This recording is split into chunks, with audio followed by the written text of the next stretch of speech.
전하, 지금 수군을 파하시면 적들이 서해를 돌아 바로 전하께 들이닥칠까? 신은 다만 그것이 염려되옵니다. 아직 신에게는 12척의 배가 남아있사옵니다. 단풍이 물든 아름다운 캠퍼스, 웅장한 미국 해군 사관학교 본관. 건물 안에서 특별한 강의가 시작되려 하고 있었습니다. 300명의 생도들이 가득 찬 강의실에는 긴장감 있는 침묵이 감돌았습니다. 마이클 존슨 교수는 자신의 훈장이 빛나는 해군 정복을 단정하게 입은 채 강단에 올랐습니다. 30년간의 현역 함대 사령관 경험이 묻어나는 무게 있는 발걸음이었습니다. 그의 눈빛은 날카로웠지만 입가에는 따뜻한 미소가 머금어져 있었습니다. 제군들, 오늘은 매우 특별한 질문으로 강의를 시작해 보겠습니다. 존슨 교수는 잠시 말을 멈추고 강의실을 둘러보았습니다. 생도들의 눈빛에서는 호기심이 느껴졌습니다. 해군 역사상 가장 위대한 제독이 누구라고 생각합니까? 여러분이 생각하는 최고의 해군 지휘관을 말해보시죠. 강의실 안의 생도들이 술렁이기 시작했습니다. 다들 자신만의 답을 가지고 있다는 듯한 표정이었습니다. 독일 교환학생 한스가 가장 먼저 손을 들었습니다. 넬슨 제독입니다. 트라팔가 해전에서 보여준 그의 전략은 해전의 교과서라고 할 수 있습니다. 훌륭한 선택이군요. 존슨 교수가 끄덕이며 칠판에 넬슨의 이름을 적었습니다. 이어서 미국 남부 출신의 마커스가 자신감 넘치는 목소리로 대답했습니다. 당연히 니미츠 제독이어야 합니다. 태평양 전쟁의 승리를 이끈 주역이었죠. 미드웨이 해전에서 보여준 그의 지휘력은 독보적이었습니다. 프랑스에서 온 소피아도 자신의 의견을 피력했습니다. 저는 드 그라스 제독을 추천합니다. 미국 독립전쟁에서 프랑스 함대를 이끌어 결정적인 승리를 이끌어냈죠. 요크타운 해전이 없었다면 미국의 독립도 없었을 것입니다. 존슨 교수는 계속해서 학생들의 대답을 칠판에 적어나갔습니다. 러시아계 학생 블라디미르, 이탈리아 출신의 마르코, 영국에서 온 에밀리까지 각자 자신들의 조국이 자랑스러워하는 제독들을 열정적으로 소개했습니다. 그때였습니다. 맨 뒷자리에서 조용히 앉아있던 한국계 미국인 제임스 김이 천천히 손을 들었습니다. 저는 이순신 제독을 추천하고 싶습니다. 순간 강의실이 조용해졌다가 여기저기서 작은 웃음소리가 새어나왔습니다. 일부 학생들은 의아한 표정으로 주변을 둘러보았습니다. 이순신이라 매우 흥미로운 선택이군요. 존슨 교수의 입가에 의미심장한 미소가 번졌습니다. 한스가 참지 못하고 말했습니다. 아무도 모르는 동양의 제독을 어떻게 넬슨과 비교할 수 있습니까?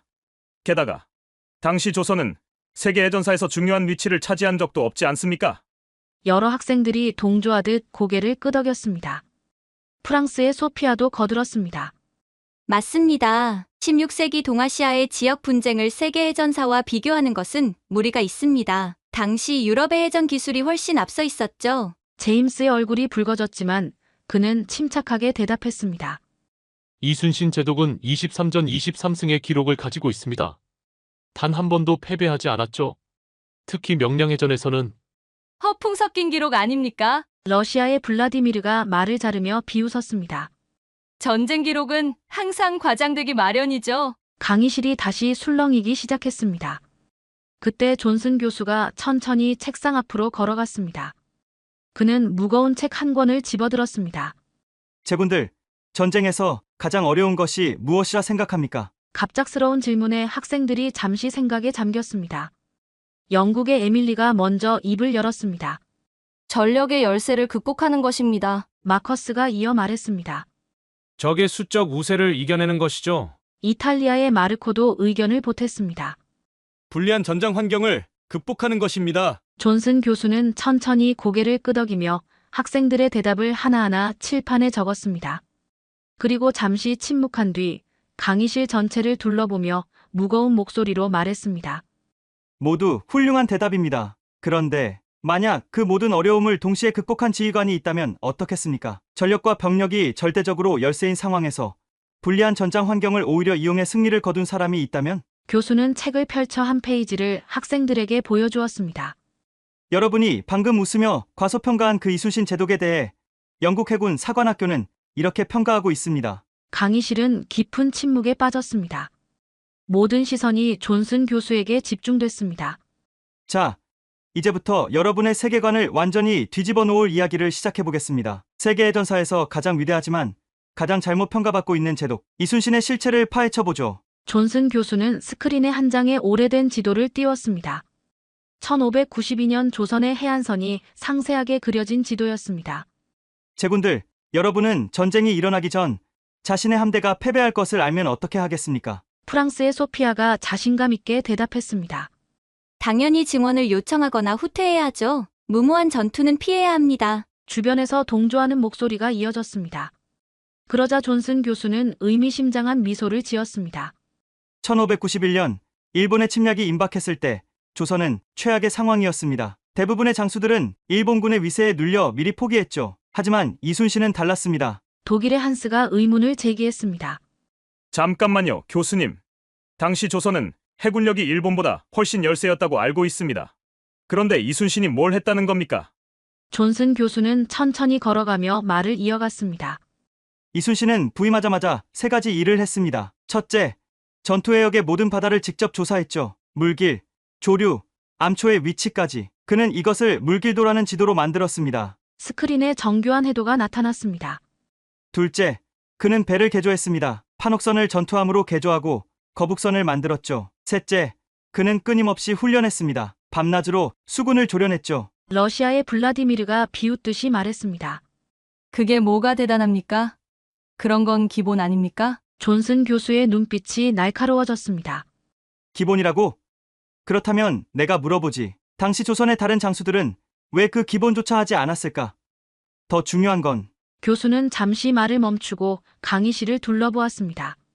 이순신은 아무도 자신을 믿어주지 않는 상황에서 이 모든 일을 해냈다는 겁니다. 그의 상관들은 그를 미친 사람 취급했죠. 왜 평화로운 시기에 이렇게 전쟁 준비에 혈안이 되어 있나 하고 말입니다. 제임스가 조심스럽게 손을 들었습니다. 교수님, 이순신 제독은 미래를 예견했던 걸까요? 아닙니다. 그는 그저 자신의 의무를 다했을 뿐입니다. 평화로울 때 위험을 준비하라. 이것이 그의 신념이었죠. 영국의 에밀리가 의문을 제기했습니다. 하지만 교수님, 그런 준비가 실제 전투에서 얼마나 효과가 있었을까요? 전쟁은 항상 예상치 못한 방향으로 흐르지 않습니까? 존슨 교수는 스크린을 전환했습니다. 옥포해전의 전투도가 나타났습니다.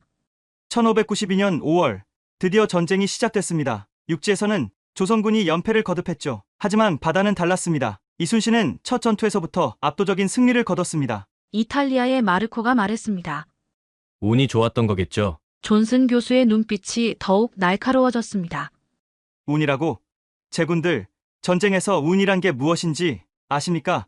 준비된 자에게만 찾아오는 것이 바로 운입니다. 이순신이 미리 파악해둔 물길, 개조한 배, 훈련된 수군, 이 모든 준비가 승리를 만들어냈습니다. 교수는 칠판 앞으로 걸어가 천천히 글자를 썼습니다. 준비하는 자만이 승리한다. 여러분, 이순신의 첫 번째 교훈입니다. 그는 아무도 믿지 않는 상황에서 아무도 보지 않는 위험을 준비했습니다. 그리고 그 준비가 조선을 구했죠. 강의실은 깊은 침묵에 빠졌습니다. 처음으로 학생들의 눈빛에서 진지함이 느껴졌습니다. 하지만 이건 시작에 불과합니다. 다음은 더 놀라운 이야기가 기다리고 있죠. 이순신이 어떻게 절대적 열세 속에서 연승을 거두었는지 그 전략의 비밀을 파헤쳐보겠습니다. 존슨 교수는 강의실 벽면 전체에 한산도 해전의 거대한 전술도를 펼쳤습니다. 붉은색과 파란색 화살표가 교차하는 모습이 마치 살아 움직이는 듯 했습니다.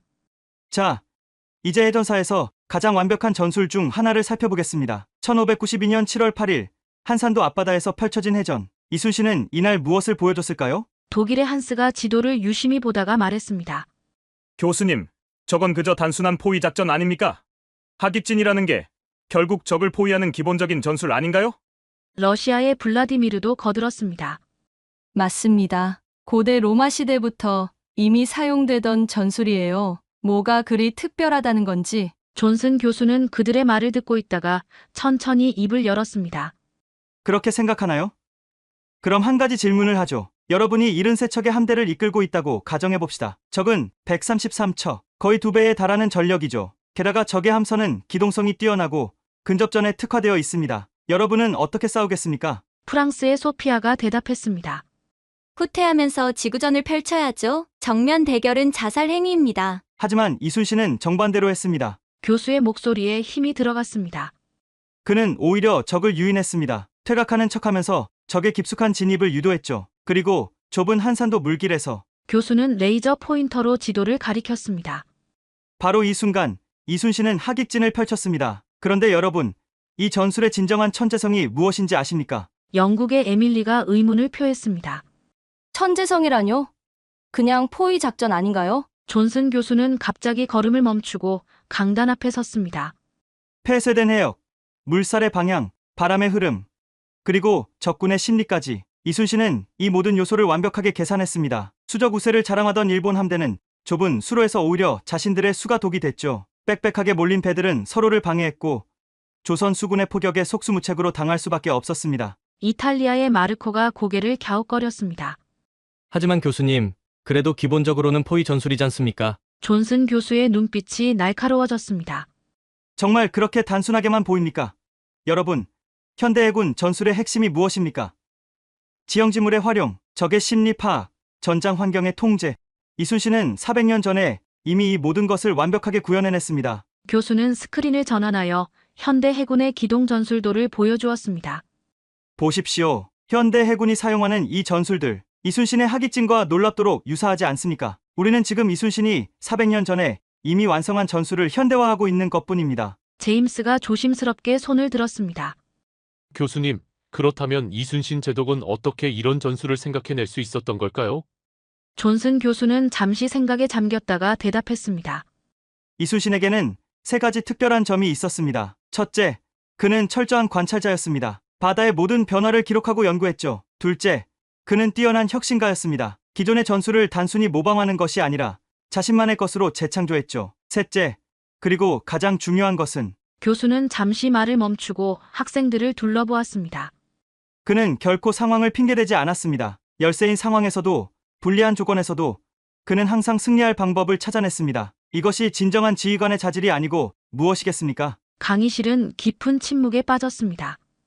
처음으로 한스와 블라디미르의 얼굴에서 진지함이 느껴졌습니다. 여러분, 이제 아시겠습니까?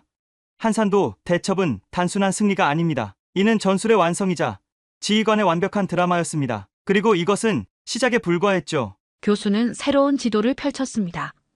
명량해협이었습니다. 다음은 이순신이 보여준 가장 믿기 힘든 승리, 12척의 배로 133척을 상대한 명량해전의 이야기를 들려주겠습니다. 존슨 교수는 천천히 명량해협이 지도 앞으로 걸어갔습니다. 강의실의 조명이 어두워지면서 스크린에는 거센 물살이 소용돌이치는 울돌목의 영상이 나타났습니다. 제군들, 이제 우리는 해전사에서 가장 믿기 힘든 승리를 살펴보려 합니다. 1597년 9월 16일 명량해전, 단 12척의 배로 133척을 격파한 전투입니다. 그 말이 끝나기가 무섭게 강의실이 술렁였습니다. 독일의 한스가 버럭 소리를 질렀습니다. 교수님, 그건 분명히 과장된 기록일 겁니다. 그런 승리는 물리적으로 불가능합니다. 프랑스의 소피아도 고개를 저었습니다. 맞습니다. 아무리 뛰어난 전략가라도 11배가 넘는 전력 차이를 극복하는 건 존슨 교수는 그들의 말을 들으며 미소를 지었습니다. 불가능하다고요? 그렇다면 왜 영국 해군사관학교는 이 전투를 필수 교과 과정으로 가르치고 있을까요? 왜 현대 해군 전략가들은 아직도 이 전투를 연구하고 있을까요? 교수는 스크린을 전환했습니다. 명량해협이 지형도가 나타났습니다. 이순신이 선택한 전장을 보십시오. 울돌목이라 불리는 이 해협, 조류의 속도가 시속 20km에 달합니다. 마치 거대한 강과도 같은 물살이죠. 대부분의 제독이라면 이런 위험한 곳을 피했을 겁니다. 러시아의 블라디미르가 의문을 제기했습니다. 그럼 이순신은 왜 그런 위험한 곳을 전장으로 택한 겁니까? 존슨 교수의 눈빛이 빛났습니다. 바로 그겁니다. 이순신은 자신의 절대적 열세를 극복하기 위해 지형을 무기로 삼았습니다. 그는 조선 수군이 이 물살에 익숙하다는 것을 알았죠. 반면 일본 수군은 교수는 잠시 말을 멈추고 강의실을 둘러보았습니다. 여러분, 해전에서 가장 중요한 것이 무엇입니까? 영국의 에밀리가 대답했습니다. 함선의 수와 화력입니다. 아닙니다. 교수가 단호하게 말했습니다. 가장 중요한 것은 통제력입니다. 아무리 많은 배를 가지고 있어도 그것을 통제하지 못한다면 무용지물이 되고 맙니다. 스크린에는 이제 해전의 진행 과정이 애니메이션으로 나타났습니다. 보십시오. 이순신은 12척의 배를 일자진으로 배치했습니다. 마치 물살과 하나가 된 듯 정확히 자리 잡았죠. 반면 일본 수군은 자신들의 수적 우세만 믿고 무질서하게 달려들었습니다. 제임스가 눈을 빛내며 말했습니다. 그들은 자신들의 수가 오히려 독이 될 줄은 몰랐던 거군요. 정확합니다. 교수가 호응했습니다. 좁은 해협에서 너무 많은 배가 한꺼번에 몰리면서 일본 함대는 스스로를 방해하기 시작했습니다. 거센 물살은 그들의 진영을 완전히 무너뜨렸고 결과적으로 133척 중 31척이 침몰하고 나머지는 도망갈 수밖에 없었습니다. 이탈리아의 마르코가 여전히 의심스러운 표정으로 물었습니다. 하지만 교수님, 그래도 너무 극적이지 않습니까? 마치 영화 같은 이야기 같은데요. 존슨 교수는 천천히 고개를 끄덕였습니다. 영화 같은 이야기라. 맞습니다. 하지만 이건 실화입니다. 더 놀라운 건 따로 있습니다. 교수는 이순신의 초상화를 스크린에 띄웠습니다. 여러분, 이순신이 이 전투를 앞두고 한 말을 들려드리겠습니다. 교수는 천천히 읽기 시작했습니다. 나의 죽음을 적에게 알리지 마라. 강의실이 순간 얼어붙었습니다. 이순신은 이 전투 직전에 부상을 당했습니다. 하지만 그는 자신의 부상을 숨기고 갑판 위에 서서 전투를 지휘했죠. 그는 알았습니다. 자신이 쓰러지는 순간 부하들의 사기도 함께 무너질 것이라는 걸. 강의실은 완전한 침묵에 빠졌습니다. 더 이상 비웃음이나 의심의 눈초리는 없었습니다. 이것이 진정한 리더십입니다. 전술적 천재성, 지형을 활용한 전략, 그리고 무엇보다 전장에서 끝까지 책임을 다하는 지휘관의 모습. 이것이 바로 이순신의 진정한 위대함입니다. 한스가 조용히 손을 들었습니다. 그의 목소리에는 더 이상 오만함이 없었습니다. 교수님, 저는 잘못 생각했던 것 같습니다. 이순신은 정말로 위대한 제독이었군요. 존슨 교수는 미소를 지었습니다. 이제 이해하겠습니까? 위대한 지휘관의 능력은 배의 크기나 숫자로 결정되는 것이 아닙니다. 주어진 상황에서 최선의 전략을 찾아내고 불가능을 가능으로 만드는 것. 그것이 진정한 리더십입니다. 존슨 교수는 스크린에 두 장의 초상화를 나란히 띄웠습니다. 한쪽에는 이순신, 다른 한쪽에는 넬슨의 모습이었습니다. 자, 이제 해군사에서 가장 흥미로운 비교를 해보겠습니다. 호레이쇼 넬슨과 이순신, 서양과 동양의 두 위대한 제독을 비교해보죠. 영국의 에밀리가 자부심 가득한 목소리로 말했습니다. 교수님, 넬슨 제독은 트라팔가 해전에서 나폴레옹의 함대를 완전히 섬멸했습니다. 당시 영국은 열세였지만 그의 천재적인 전술로 존슨 교수가 부드럽게 말을 끊었습니다. 잠깐만요. 에밀리 생도 열세라고 했지만 정확히 얼마나 열세였는지 알고 있습니까? 네, 넬슨은 27척으로 33척의 프랑스 스페인 연합함대와 맞섰습니다. 교수는 의미심장한 미소를 지었습니다. 6척 차이군요. 그럼 이순신은 12척으로 133척과 싸워 이겼습니다. 단순 계산으로는 11배가 넘는 차이였죠. 강의실이 술렁였습니다. 더 놀라운 것이 있습니다. 넬슨은 당시 세계 최강 영국 해군의 총사령관이었습니다. 최신의 함선과 숙련된 수령들을 보유하고 있었죠. 하지만 이순신은 그는 변방의 일개 수군 절도사에 불과했습니다. 낡은 배와 훈련도 제대로 되지 않은 병사들이 전부였죠. 프랑스의 소피아가 반문했습니다. 하지만 교수님, 넬슨은 대양에서 싸웠지 않습니까? 바다의 한가운데서 승리를 이끌어냈다는 건 좋은 지적입니다. 교수가 답했습니다. 그렇다면 한 가지 더 생각해 볼까요? 넬슨이 전사했을 때 영국 해군은 어땠습니까? 여전히 최강의 해군력을 유지했죠. 하지만 이순신이 전사한 후 조선 수군은 어떻게 됐을까요? 잠시 침묵이 흘렀습니다. 완전히 무너졌습니다. 이순신 한 사람의 존재가 그만큼 결정적이었다는 뜻이죠. 그는 약소국의 해군을 세계 최강으로 만든 겁니다. 독일의 한스가 고개를 갸웃거렸습니다. 그래도 넬슨의 업적이 더 크지 않습니까? 그는 전 유럽의 판도를 바꾸었지 않습니까? 존슨 교수는 칠판 앞으로 걸어갔습니다. 그렇게 생각할 수도 있겠죠. 하지만 다른 관점에서 보면 이순신의 승리가 없었다면 어떻게 됐을까요? 일본이 조선을 정복하고 명나라까지 침공했다면 동아시아의 질서가 완전히 바뀌고 세계사의 흐름이 달라졌을 겁니다. 교수는 잠시 말을 멈추고 창밖을 바라봤습니다. 더 중요한 건 이겁니다. 넬슨은 세계 최강 해군의 압도적인 지원을 받았습니다. 하지만 이순신은 혼자였습니다. 심지어 자국의 조정에서조차 그를 의심하고 탄핵했죠. 그는 철저히 고립된 상황에서 승리를 이뤄냈습니다. 제임스가 조심스럽게 물었습니다. 교수님, 그렇다면 이순신이 더 위대한 제독이었다는 말씀이신가요? 존슨 교수는 의미심장한 미소를 지었습니다. 위대함을 단순히 비교할 순 없겠지요. 다만 이건 말씀드릴 수 있습니다. 넬슨이 최고의 조건에서 최고의 결과를 만든 제독이라면 이순신은 최악의 조건에서 불가능을 가능으로 만든 제독이었다고. 교수는 다시 두 초상화를 바라봤습니다. 여러분, 해군사에는 수많은 영웅이 있습니다. 하지만 이순신처럼 아무것도 없는 상황에서 모든 것을 만들어낸 지휘관은 없었습니다. 그의 리더십, 전술, 혁신성, 이 모든 것은 현대 해군에게도 여전히 유효한 교훈을 주고 있습니다. 강의실은 깊은 감동에 빠졌습니다. 학생들의 눈빛에서는 더 이상 의심이나 편견을 찾아볼 수 없었습니다. 자, 이제 우리는 진정한 위대함이 무엇인지 조금은 이해했을 것 같네요. 하지만 이순신의 이야기는 여기서 끝이 아닙니다. 그의 마지막 전투, 노량해전에서 그가 보여준 최후의 모습을 보면서 진정한 리더의 의미를 다시 한번 생각해 보도록 하죠. 존슨 교수는 현대 해군의 첨단 전함 사진을 스크린에 띄웠습니다. 이어서 그 옆에 거북선의 모형이 나타났습니다. 400년의 시간이 흘렀습니다. 목조 군함은 강철 전함이 되었고 화포는 미사일로 바뀌었죠. 하지만 여러분, 전쟁의 본질은 변했을까요? 러시아의 블라디미르가 자신감 있게 대답했습니다. 당연히 변했습니다. 현대전은 첨단 기술로 결정되니까요. 인공위성, 레이더, 스텔스 기술까지. 존슨 교수는 고개를 저었습니다. 정말 그럴까요? 그렇다면 제가 이순신의 전략을 현대 해군 작전과 비교해 보겠습니다. 교수는 스크린을 전환했습니다. 한산도 해전의 전술도와 현대 해군의 작전 계획이 나란히 떴습니다. 보십시오. 이순신이 사용한 하객진 전술. 이것은 현대 해군의 분산 기동 전술과 놀랍도록 유사합니다. 적을 유인해 분산시키고 취약점을 공격하는 방식. 400년이 지났지만 기본 원리는 같습니다. 프랑스의 소피아가 의문을 제기했습니다. 하지만 교수님, 현대전은 정보전이 핵심 아닌가요? 적의 동향을 파악하고 맞습니다. 교수가 밝게 웃으며 말을 받았습니다.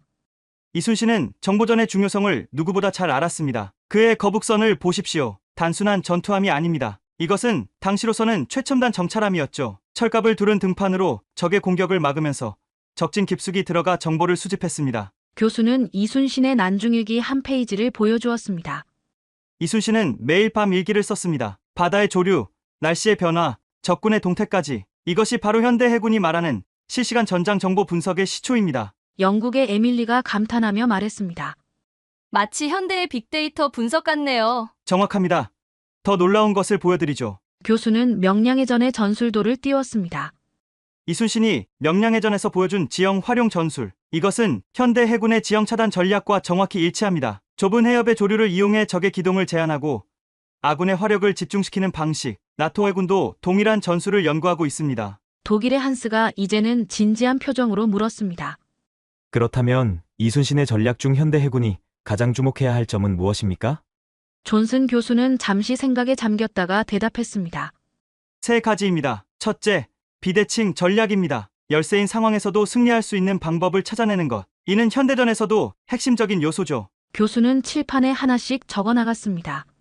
둘째, 통합 전투 체계입니다. 이순신은 전투함, 정찰함, 병참선을 유기적으로 운용했습니다. 현대의 네트워크, 중심 전장 관리와 동일한 개념이죠. 마지막으로 가장 중요한 것, 혁신의 자세입니다. 이순신은 결코 기존의 상식에 안주하지 않았습니다. 거북선이라는 혁신적인 전함을 만들고 새로운 전술을 개발했죠. 현대 해군에게 가장 필요한 것이 바로 이 혁신 정신입니다. 제임스가 깊은 감동에 젖은 목소리로 말했습니다. 결국 이순신 제독은 시대를 초월한 전략가였던 거군요. 존슨 교수는 고개를 끄덕였습니다.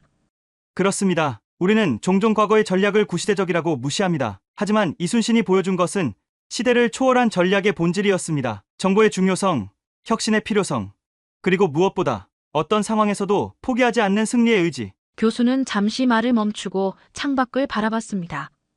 여러분, 우리는 지금 첨단 장비와 최신 기술을 가지고 있습니다. 하지만 이순신이 보여준 전략적 통찰력과 혁신 정신이 없다면 그것들은 그저 값비싼 장난감에 불과할 것입니다. 강의실은 깊은 감동에 빠졌습니다. 학생들의 눈빛에서는 이제 깊은 존경심이 느껴졌습니다.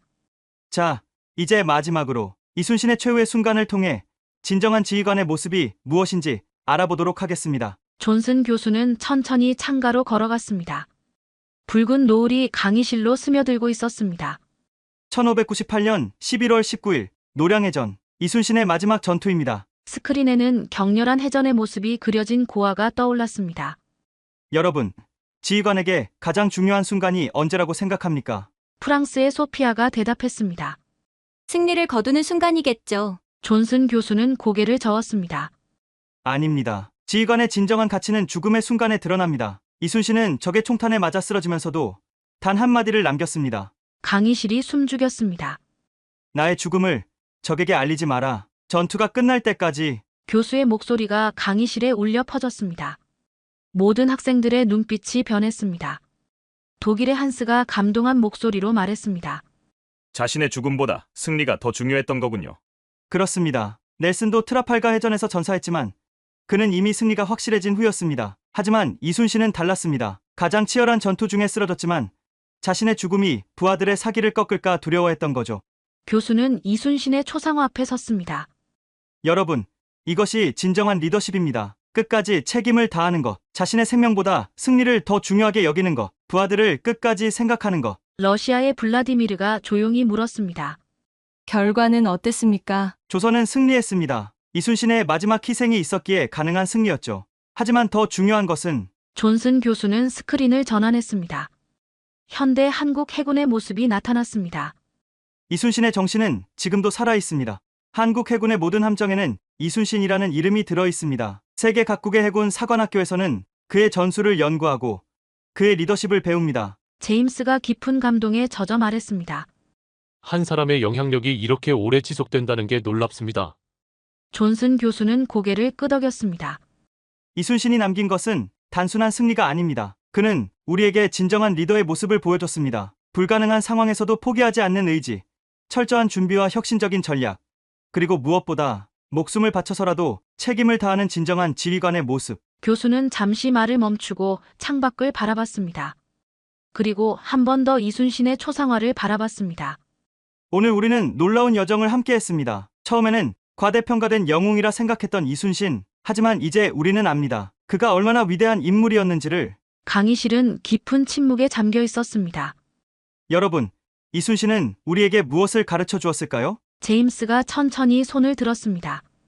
불가능은 없다는 것을 12척으로 133척을 이긴 승리가 그것을 증명했습니다. 소피아도 이어 말했습니다. 완벽한 준비의 중요성을 배웠습니다. 그는 평화로운 시기에도 전쟁을 준비했으니까요. 전략적 혁신의 가치도 잊지 말아야 합니다. 한스가 덧붙였습니다. 거북선과 하객진. 그는 늘 새로운 길을 찾아냈습니다. 존슨 교수는 미소를 지으며 고개를 끄덕였습니다.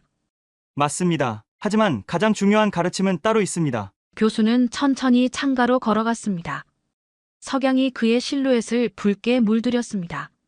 그것은 바로 책임입니다. 이순신은 죽음의 순간까지도 자신의 책임을 다했습니다. 그가 마지막으로 남긴 나의 죽음을 알리지 마라는 말. 이는 단순한 용기가 아닙니다. 지휘관으로서의 마지막 책임을 다하는 모습이었죠? 블라디미르가 감동한 목소리로 말했습니다. 이제 이해합니다. 왜 그가 위대한 영웅인지. 존슨 교수는 마지막으로 학생들을 둘러보았습니다. 여러분, 우리는 지금 첨단 장비와 최신 기술을 가지고 있습니다. 하지만 잊지 마십시오. 진정한 승리는 장비가 아닌 사람이 만듭니다. 이순신이 보여준 것처럼 불굴의 의지, 완벽한 준비, 혁신적인 전략, 그리고 끝까지 책임을 다하는 리더십. 이것이야말로 영원히 변치 않는 진리입니다. 교수의 목소리가 점점 낮아졌습니다. 400년이 지났지만 이순신의 정신은 여전히 살아있습니다. 한국 해군의 모든 함정에서, 세계 각국의 해군 사관학교에서, 그리고 지금 이 순간 우리의 가슴 속에서. 마지막 햇살이 강의실을 비추고 있었습니다. 여러분이 언젠가 힘든 순간을 맞이하게 될 때 이순신을 떠올리십시오. 불가능해 보이는 상황 속에서도 그는 결코 포기하지 않았습니다. 오히려 그 속에서 기회를 찾아냈죠. 이것이 바로 진정한 리더의 모습입니다. 강의실은 완전한 침묵에 빠졌습니다. 학생들의 눈빛에는 깊은 감동과 결의가 서려 있었습니다. 이제 강의를 마치겠습니다. 하지만 이순신의 이야기는 끝나지 않았습니다. 그의 정신은 우리와 함께 영원히 살아갈 것입니다. 감사합니다. 오늘 영상 어떠셨나요? 미국 해군사관학교에서 펼쳐진 특별한 강의, 서양의 편견 속에서 빛났던 이순신 장군의 진정한 위대함을 느끼셨나요? 12척의 배로 133척을 이기고 23전 23승이라는 불멸의 기록을 세운 이순신. 그는 단순한 장수가 아닌 시대를 초월한 전략가였으며 죽음의 순간까지 자신의 책임을 다한 진정한 리더였습니다. 400년이 지난 지금도 전 세계 해군이 그의 전략을 연구하고 그의 리더십을 배우고 있습니다. 불가능을 가능으로 만든 이순신 장군의 이야기. 우리에게 큰 자부심과 감동을 주지 않나요? 오늘 영상이 좋으셨다면 댓글로 여러분의 생각을 남겨주세요. 오늘도 저희 감동 테라스는 대한민국의 자랑스러운 역사를 응원합니다. 구독과 좋아요는 영상 제작에 큰 힘이 됩니다. 감사합니다.